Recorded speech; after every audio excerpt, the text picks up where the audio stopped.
Come si trasmette l'emozione attraverso il movimento del corpo? Domanda da 1000 punti questa.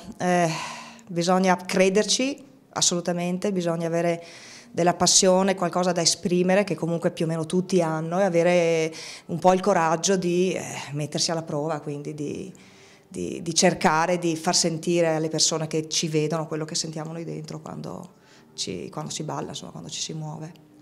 Dance City ha raggiunto la soglia di 25 anni, le tappe fondamentali di questo percorso?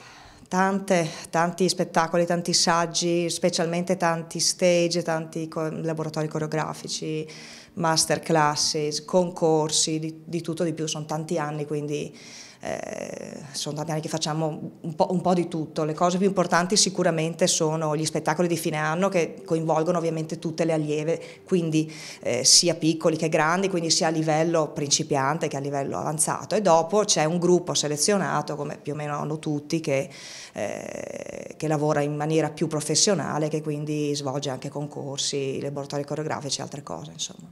Un momento più importante da ricordare nel corso di questo percorso? Ma un momento molto importante è stato nel 94, uno spettacolo che abbiamo fatto con tantissimi ospiti internazionali, specialmente americani e inglesi, quindi avevamo un parterre di ballerini incredibili con un paio di interventi della nostra compagnia. Stessa cosa abbiamo rifatto nel 2004, sempre con artisti di chiara fama internazionale, poi sicuramente alcune vincite importanti a concorsi, insomma.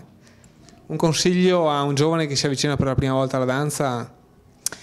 Un consiglio, non pensare di arrivare a fare le cose subito. Questo è purtroppo un messaggio che viene dato dalla televisione in maniera un po' sbagliata, nel senso che ci vogliono tanti anni, ci vuole tanto sacrificio, sia che sia a livello professionale che sia a livello amatoriale. Ci vuole comunque molta pazienza, impegno e specialmente tanta passione, cioè bisogna proprio volerlo fare, perché è faticoso, insomma.